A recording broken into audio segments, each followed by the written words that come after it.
Marcus had always been the type of man who gave everything immediately. In relationships, friendships, business dealings, he poured himself out like water from an overturned pitcher, believing that generosity of spirit and constant availability were virtues that would naturally draw people toward him. For 32 years, he had lived by this philosophy. Watching as romantic interests grew bored, business partners took advantage of his eagerness, and friends began to take his presence for granted. The turning point came on a rain-soaked Tuesday evening in downtown Chicago. Marcus sat across from Elena, a woman he had been pursuing for 3 months with the intensity of a detective solving a case. He had sent daily good morning texts, planned elaborate dates, cleared his schedule whenever she expressed the slightest interest in seeing him, and made himself completely available to her emotional needs. That evening, as she stirred her coffee absently and avoided eye contact, she delivered the words that would fundamentally alter his understanding of human attraction. "You're wonderful, Marcus. Really, you are. But there's no mystery, no challenge. I know exactly where I stand with you, and honestly, it feels suffocating. You're always there, always available, always saying yes. Sometimes I wonder if you have your own life at all." The words hit him like a physical blow. Not because they were cruel. Elena had delivered them with genuine kindness, but because they revealed a truth he had never considered. In his eagerness to be everything to everyone, he had become nothing to anyone. He had mistaken availability for attractiveness, dependability for desirability. That night, Marcus began researching what Elena had touched upon, diving deep into psychological literature about human attraction, behavioral economics, and the complex dynamics that govern how we value people, opportunities, and experiences. What he discovered would not only transform his romantic life, but would fundamentally reshape his understanding of human nature itself. The principle Elena had unknowingly articulated is rooted in one of the most fundamental aspects of human psychology. We value what is scarce and we take for granted what is abundant. This principle, known in psychological circles as the scarcity principle or scarcity bias, governs everything from economic markets to social relationships. When something is readily available, our brains automatically assign it lower value.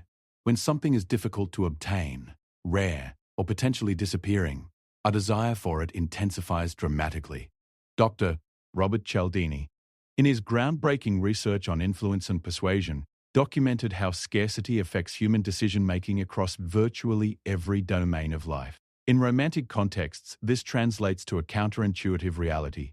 The person who is always available, always agreeable, always accommodating, inadvertently signals low value, not because they lack worth as human beings, but because human psychology has evolved to interpret abundance as commonness and scarcity as specialness. Marcus began to understand that his approach to relationships had been fundamentally flawed from a psychological standpoint. By making himself completely available, he had eliminated the very tension that creates attraction.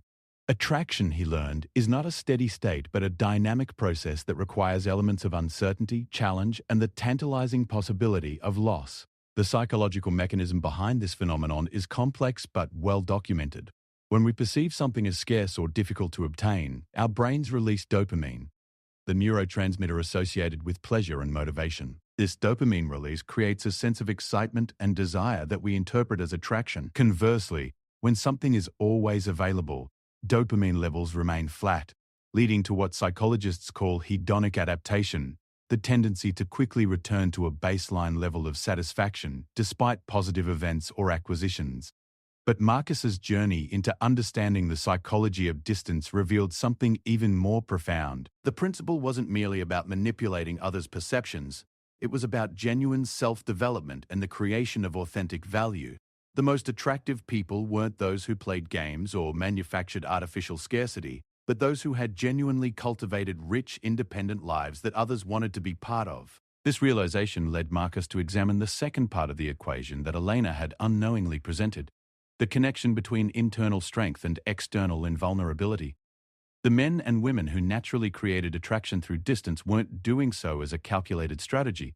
They were doing so because they had developed such strong, autonomous identities that they couldn't be completely absorbed into any single relationship or dependent upon any external validation. The psychology of distance, Marcus discovered, was inextricably linked to the psychology of self-mastery. People are naturally drawn to those who appear complete unto themselves, who have interests, passions, goals, and emotional centers that exist independently of any particular relationship. This independence isn't coldness or selfishness. It's the natural result of a person who has invested time and energy in developing their own identity, capabilities, and emotional resilience. As Marcus delved deeper into this research, he began to see patterns in his own life that extended far beyond romantic relationships. In his career, he had always been the person who said yes to every project, every overtime request, every additional responsibility. While this had made him valuable to his employers, it hadn't made him irreplaceable or highly compensated. His constant availability had signaled that his time wasn't particularly valuable, that his skills weren't in high demand elsewhere. In his friendships, similar patterns emerged. He was the friend everyone called when they needed something. A ride to the airport, help moving apartments, emotional support during crises.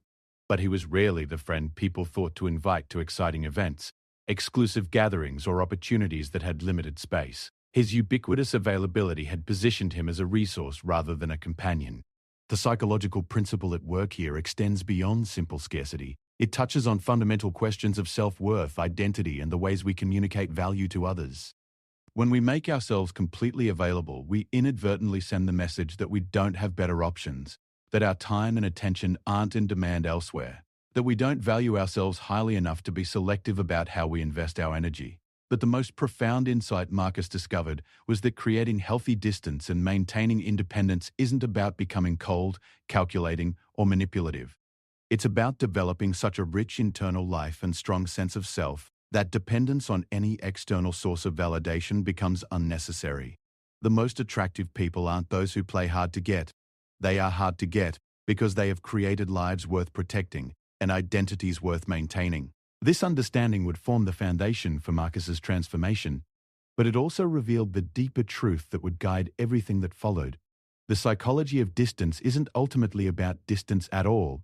It's about wholeness. People are attracted to those who are complete, autonomous, and self-directed. Distance becomes attractive not as an end in itself, but as a natural byproduct of a life lived with intention, purpose, and strong personal boundaries. The research Marcus consumed painted a picture of attraction that was far more complex and interesting than simple game playing or emotional manipulation.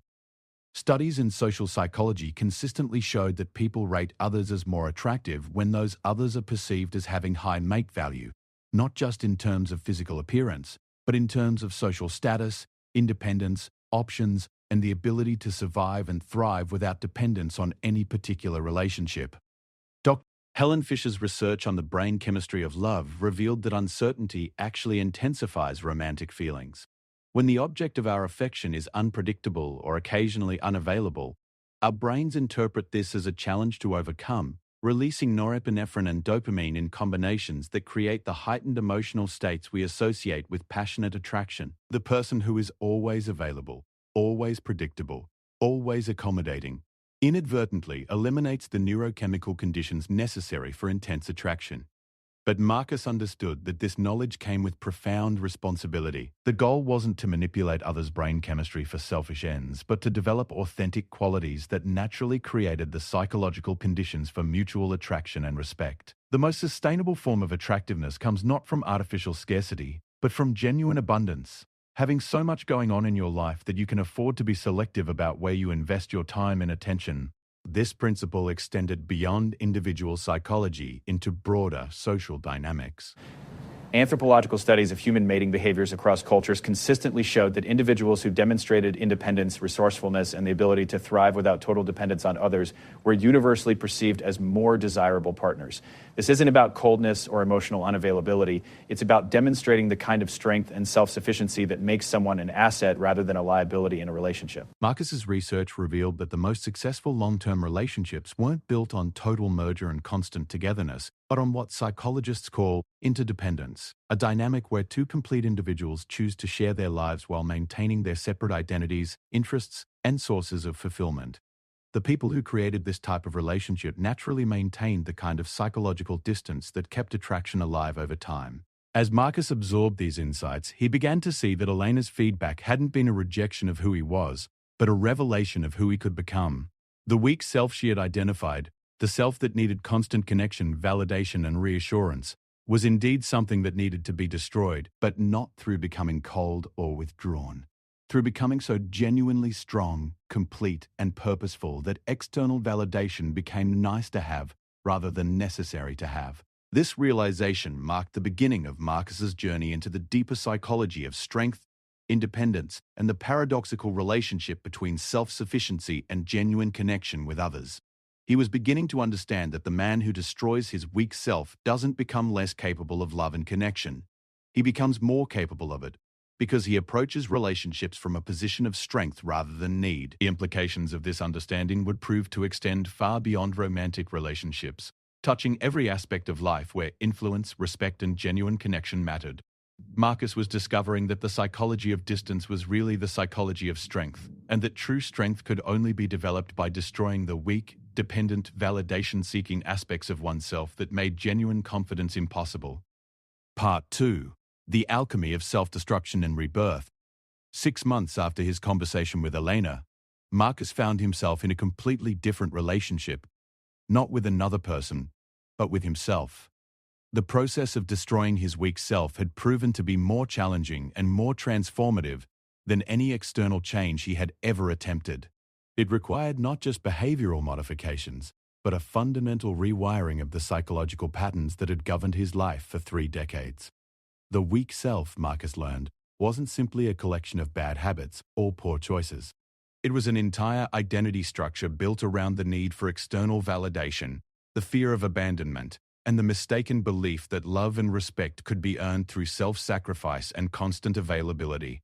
This identity had tentacles that reached into every aspect of his existence, from career decisions to social interactions to the way he spent his time when alone. Dr. Carl Jung's concept of the shadow self became particularly relevant to Marcus's journey. Jung argued that we all carry within us both the person we present to the world and the repressed, denied, or undeveloped aspects of our personality.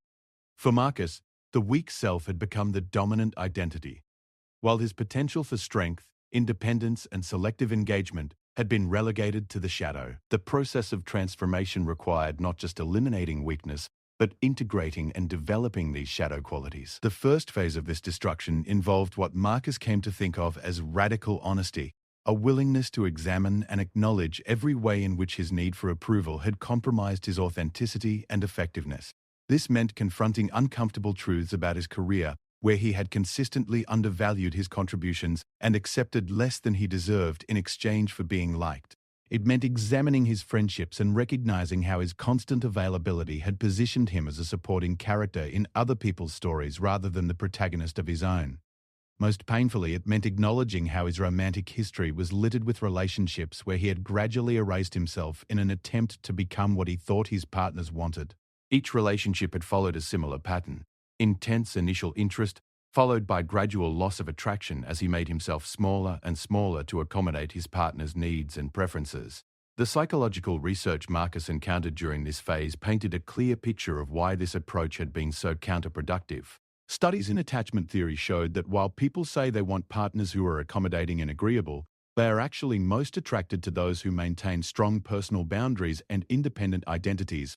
The most successful relationships involve what psychologists call secure attachment, a dynamic where both partners are complete individuals who choose to be together rather than incomplete individuals who need to be together.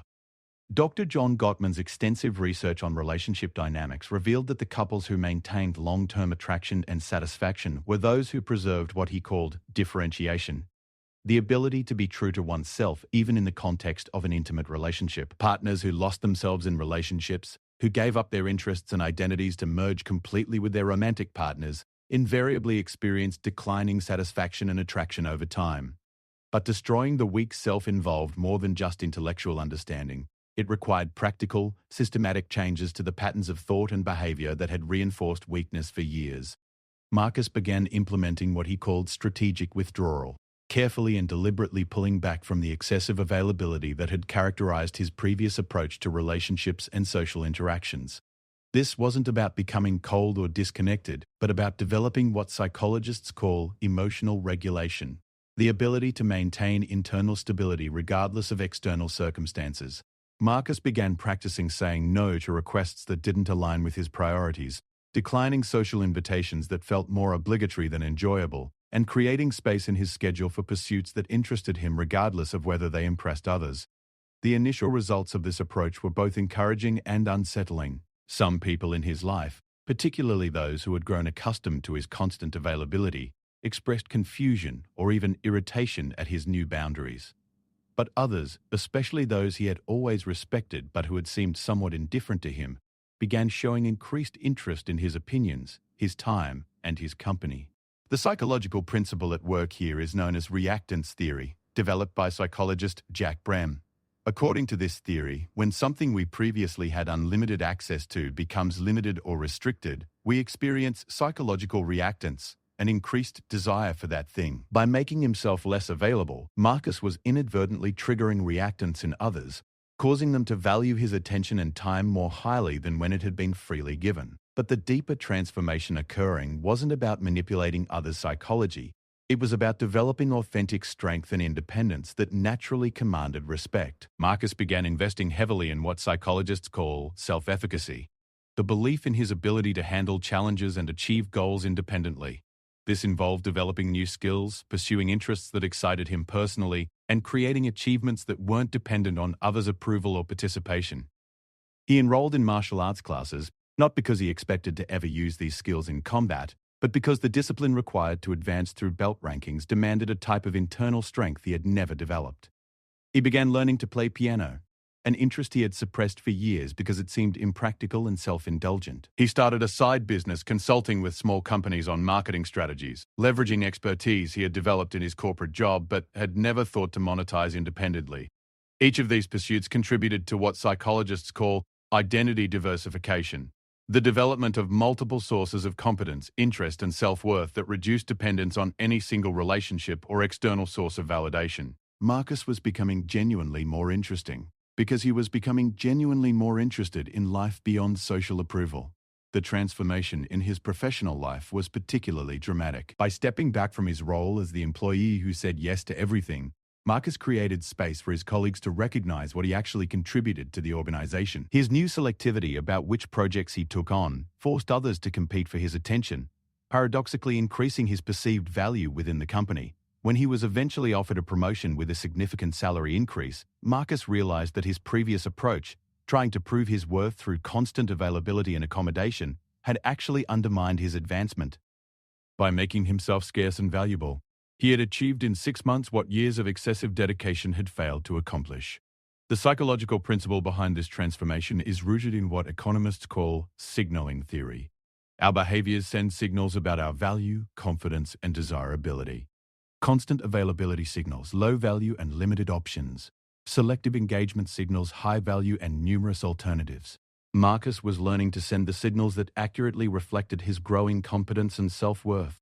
But the most profound aspect of destroying his weak self involved what Marcus came to understand as emotional independence, the ability to maintain psychological equilibrium regardless of others' responses to him. This didn't mean becoming indifferent to relationships, but rather developing such strong internal foundations that external approval became a pleasant addition rather than a psychological necessity. The weak self had been characterized by what psychologists call external locus of control, a tendency to attribute his emotional state, self-worth, and life satisfaction to factors outside his direct influence. The strong self he was developing operated from an internal locus of control, taking responsibility for his emotional experience and life outcomes regardless of external circumstances. This shift required developing what resilience researchers call distress tolerance, the ability to experience uncomfortable emotions without immediately seeking relief through others' approval or attention. Marcus began practicing meditation, not as a spiritual pursuit, but as a practical method for developing emotional self-regulation. He learned to sit with anxiety, disappointment, and loneliness, without immediately reaching for his phone to seek connection or validation.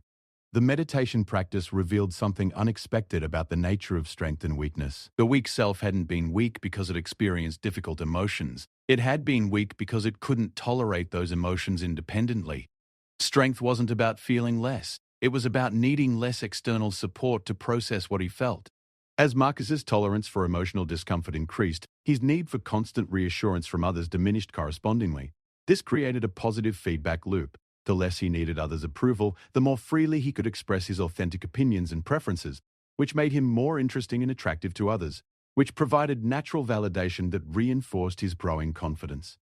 The social psychology research Marcus encountered during this phase confirmed what he was experiencing personally. Studies consistently showed that people are most attracted to those who appear emotionally self-sufficient while remaining warm and engaged. The combination of strength and kindness, independence and availability, creates what psychologists call optimal distinctiveness, being different enough to be interesting, while similar enough to be relatable. Dr. Cad, Albert Bandura's research on self-efficacy, provided additional insight into this transformation. Bandura demonstrated that confidence isn't built through positive self-talk or external affirmations, but through what he called mastery experiences, successful completion of challenging tasks that prove to ourselves our capability and resilience.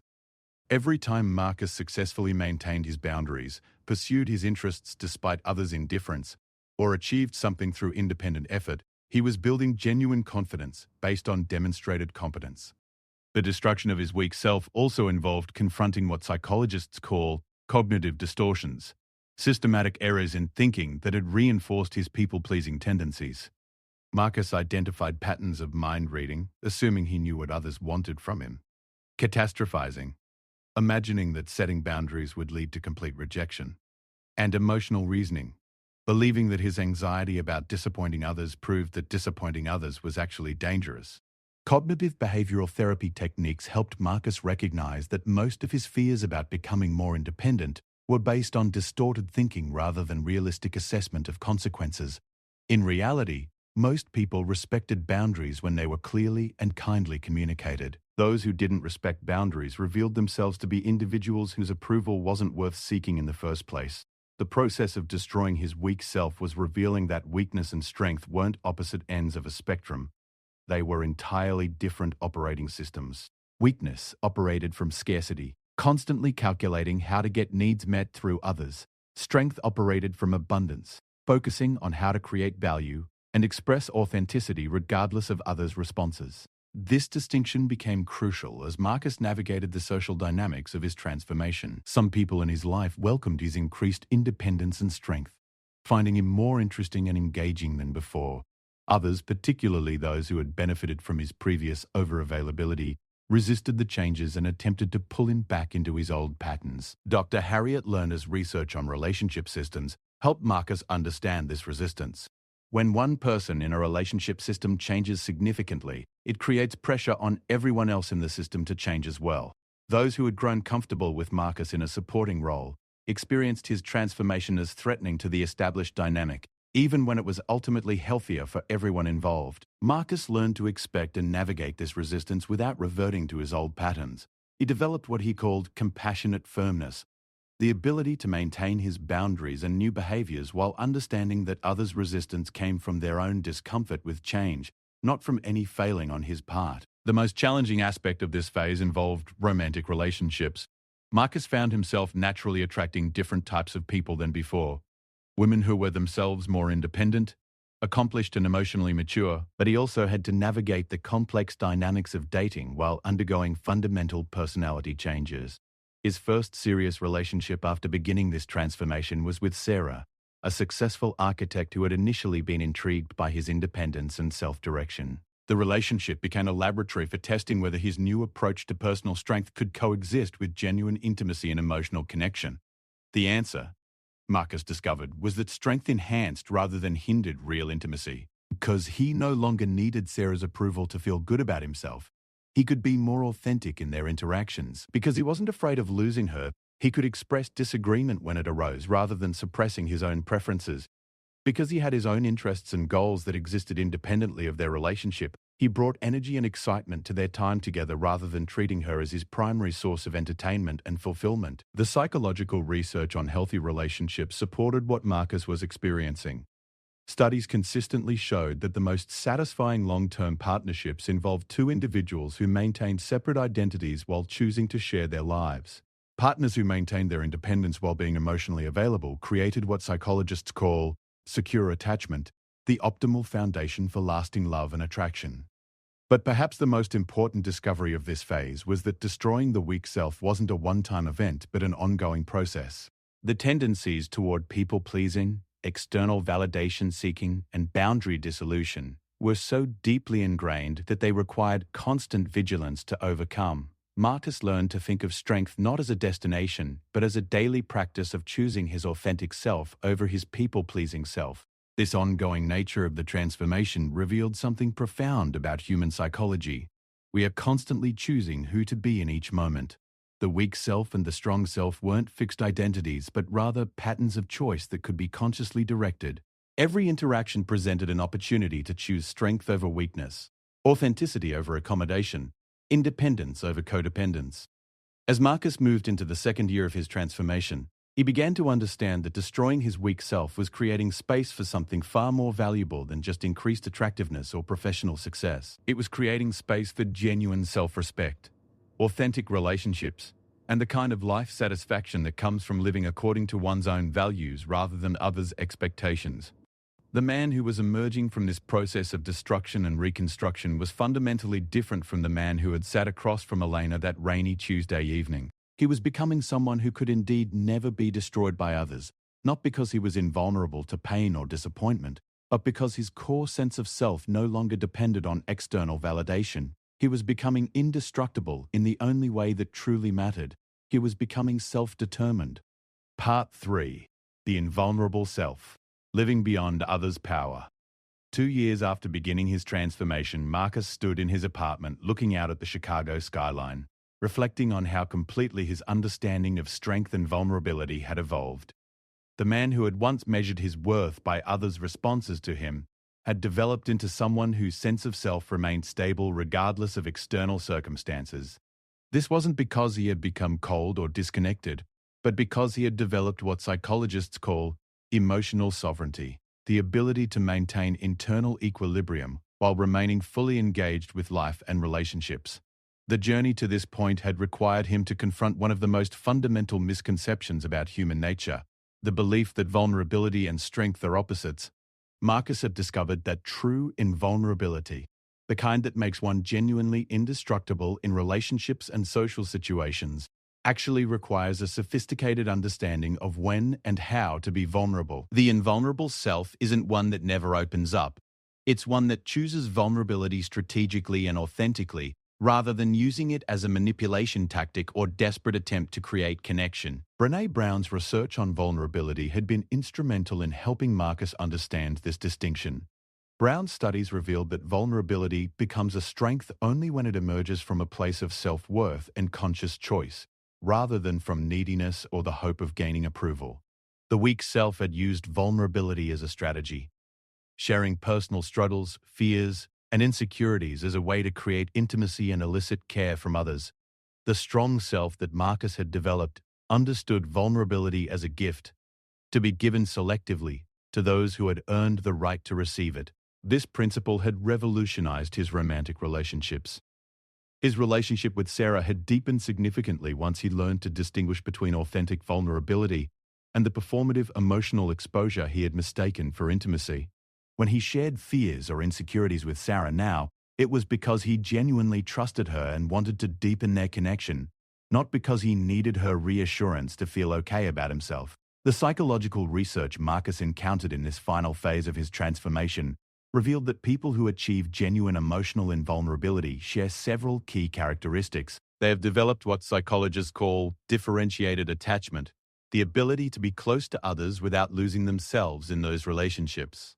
They possess strong internal value systems that guide their decisions regardless of social pressure. They have cultivated multiple sources of meaning and fulfillment that prevent any single relationship or situation from having total power over their emotional state. Perhaps most importantly, truly invulnerable people have learned to derive their sense of worth from their character and actions, rather than from others' opinions of them. This doesn't mean they become indifferent to feedback or incapable of learning from others. Rather, they filter external input through their own judgment and values rather than automatically accepting others' assessments as truth. Marcus's professional life had become a laboratory for testing these principles. His consulting business had grown significantly, not because he had become more skilled at his craft, though that had happened as well, but because his new approach to client relationships communicated competence and confidence in ways that his previous people-pleasing approach never had. When potential clients attempted to negotiate his rates or push for accommodations that didn't align with his business model, Marcus now felt completely comfortable declining the business. This confidence wasn't born of arrogance, but of genuine abundance. He had proven to himself that he could create value and attract opportunities through excellent work and authentic self-presentation. He no longer needed any particular client's approval to feel successful or worthy. The transformation in how others responded to this energy was remarkable. Clients began treating him as an expert whose time and attention were valuable rather than as a vendor competing for their business. His rates increased steadily as he learned to present his services from a position of strength rather than desperation. The business relationships he formed became more collaborative and respectful because he entered them as an equal rather than a supplicant. But the most profound test of Marcus's invulnerability came when Sarah ended their relationship after 18 months together. The breakup wasn't acrimonious. Sarah had received a job opportunity in London that would advance her career significantly, and neither of them felt their relationship was strong enough to warrant the complications of international distance. For the Marcus of 2 years earlier, this would have been devastating, triggering all his fears of abandonment and inadequacy. Instead, Marcus found himself experiencing the sadness of loss without the crushing self-doubt that had characterized his previous breakups. He missed Sarah, felt disappointed that their relationship hadn't developed into something more lasting, and experienced genuine grief at losing her companionship. But beneath these natural emotions, his fundamental sense of self remained intact. The difference was stark and illuminating. His emotional reaction was proportional to the actual loss. He was losing a person he cared about and enjoyed being with. He wasn't losing his sense of worth, his confidence in his attractiveness, or his optimism about future relationships. The breakup was a life event, not an identity crisis. This experience helped Marcus understand what psychologists mean when they talk about emotional resilience. Resilient people aren't those who don't experience pain or disappointment. They're those who can experience these difficult emotions without being overwhelmed or defined by them. They have what researchers call psychological flexibility, the ability to adapt to changing circumstances while maintaining their core sense of self. The psychological research Marcus studied during this period revealed that emotional invulnerability is closely connected to what psychologists call secure attachment style.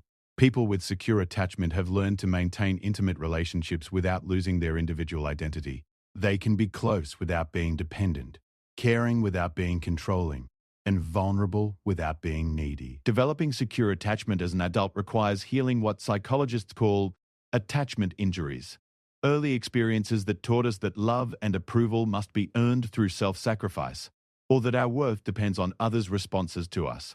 For Marcus, this healing had occurred through consistently choosing his authentic self over his people-pleasing self, gradually proving to his nervous system that he could be loved and respected for who he truly was, rather than for who he thought others wanted him to be. Dr. Daniel Siegel's research on interpersonal neurobiology provided insight into the brain changes that accompany this type of transformation. When we consistently practice emotional self-regulation and authentic self-expression, we literally rewire our neural pathways. The brain areas responsible for emotional reactivity and social approval seeking become less active, while the areas associated with self-awareness and autonomous decision-making become more developed. Marcus could feel these changes in his daily experience. Social situations that had once caused him significant anxiety, networking events, first dates, meetings with authority figures, now felt manageable and often enjoyable. He had developed what psychologists call social confidence, not the need to impress others, but the comfort with being himself regardless of others' responses. This social confidence had unexpected effects on his attractiveness to others.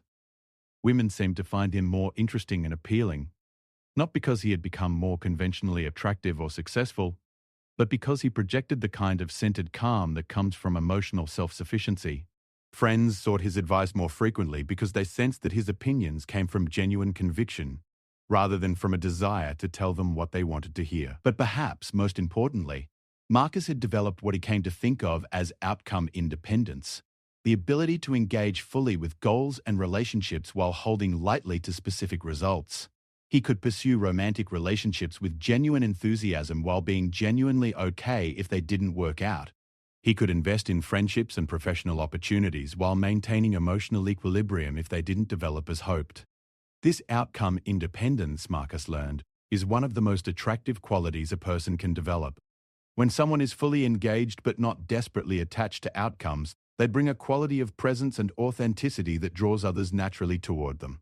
They can take risks, express themselves honestly, and engage in challenging conversations because they're not afraid of negative responses. The psychological principle behind this attractiveness is rooted in what researchers call approach motivation versus avoidance motivation. People operating from avoidance motivation are primarily focused on preventing negative outcomes, rejection, criticism, abandonment. This creates a tentative, careful energy that others instinctively recognize as weakness or neediness. People operating from approach motivation are focused on creating positive outcomes: connection, growth, expression, achievement. This creates an expansive, confident energy that others experience as attractive and inspiring. Marcus had shifted from spending most of his energy trying to avoid rejection to spending it pursuing authentic connection and personal growth. The transformation in his family relationships illustrated this principle clearly. Marcus's parents had always been somewhat critical and controlling, using guilt and emotional manipulation to influence his decisions. His previous response had been to either comply with their expectations and resent it, or rebel against them and feel guilty about it. Both approaches had given his parents significant power over his emotional state. Now Marcus engaged with his family from a place of emotional independence. He could listen to their opinions without automatically accepting or rejecting them. He could maintain boundaries around their attempts at manipulation without becoming angry or defensive. He could express love and care for them while refusing to take responsibility for their emotional reactions to his choices. This shift had actually improved his relationships with his family members, though it had required a period of adjustment. When Marcus stopped being reactive to their attempts at control, his parents gradually stopped employing those tactics. When he stopped seeking their approval for his life choices, they began respecting his autonomy more naturally. The principle at work here is what family therapists call differentiation, the ability to be emotionally connected to family members without being emotionally controlled by them. Differentiated individuals can maintain loving relationships while refusing to be manipulated or controlled through guilt, obligation, or fear. Marcus's spiritual and philosophical understanding had also evolved during this transformation. He had come to see emotional invulnerability not as a form of selfishness or disconnection, but as a prerequisite for genuine service and contribution. When he wasn't constantly worried about his own emotional needs being met, he had more energy available for supporting others, pursuing meaningful work, and contributing to causes he cared about. This understanding was supported by research in positive psychology showing that people who have achieved what psychologists call self-actualization are actually more compassionate and generous than those who are still struggling with basic needs for approval and security. When our fundamental psychological needs are met through internal sources, we have more capacity for authentic altruism. Marcus began volunteering as a mentor for young men who were struggling with confidence and relationship issues. He found immense satisfaction in helping others develop the same emotional strength and independence that had transformed his own life. Teaching these principles to others deepened his own understanding and commitment to maintaining them. The mentoring work also revealed how rare genuine emotional invulnerability was in contemporary society. Most of the men Marcus worked with were caught in the same patterns he had once experienced, seeking validation through achievement, approval through accommodation, and love through self-sacrifice. They had never learned that true strength comes from developing such a solid sense of self that external circumstances become unable to destabilize their core identity. Dr. Viktor Frankl's work on meaning and resilience became particularly relevant during this phase of Marcus's development. Frankl argued that humans can endure almost any circumstance if they maintain a sense of purpose and meaning that transcends their immediate situation. Marcus had developed this kind of transcendent purpose through his commitment to authentic self-expression and service to others. The man who had emerged from this multi-year process of self-development was indeed indestructible in the way that truly mattered. Not because nothing could hurt him. He still experienced disappointment, loss, and emotional pain when circumstances warranted it, but because these experiences could no longer destroy his fundamental sense of worth or derail his commitment to living authentically, Marcus had learned that being destroyed by others requires giving them the power to define your reality. When your sense of self depends on external validation, other people's opinions become weapons that can be used against you. When your sense of self is internally generated and maintained, others' opinions become simply information that you can consider or dismiss based on your own judgment. The invulnerable self that Marcus had developed wasn't a fortress designed to keep others out. It was a foundation strong enough to support authentic intimacy and genuine connection. Because he no longer needed others to complete him or validate him, he could engage with them more freely and authentically. because he wasn't afraid of being destroyed, he could risk being truly known. This paradox, that becoming invulnerable actually enables deeper vulnerability and connection, had become central to Marcus's understanding of human relationships. The people who are most capable of genuine intimacy are those who don't need intimacy to survive psychologically. The people who attract the most authentic love are those who don't desperately need love to feel worthy. As Marcus looked back on his journey from the needy, approval-seeking man who had driven Elena away to the self-possessed, emotionally sovereign man he had become, he understood that the transformation wasn't complete. It was ongoing. Maintaining emotional invulnerability required daily choices to prioritize authenticity over approval, independence over codependence, internal validation over external validation. But the foundation was solid now.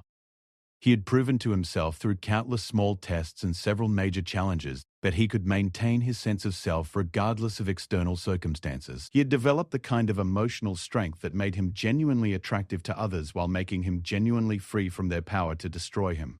The psychology of distance that had initially intrigued him had revealed itself to be just the beginning of a much larger truth about human nature and relationships. Distance creates attraction because it signals strength, and strength creates attraction because it promises partnership rather than dependence. The man who destroys his weak self becomes indestructible not because he builds walls, but because he builds such a strong foundation that walls become unnecessary. Marcus had learned that true invulnerability comes not from needing nothing from others, but from being so complete in himself that he could give freely without depleting himself, love openly without losing himself, and engage fully without being destroyed if things didn't work out as hoped.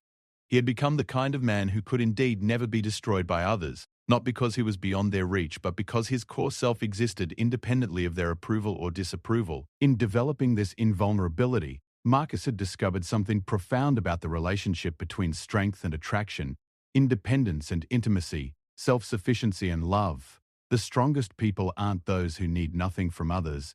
They're those who bring so much to relationships that they have genuine choice about where to invest their time and energy. The most attractive people aren't those who are impossible to reach. They're those who are worth reaching for.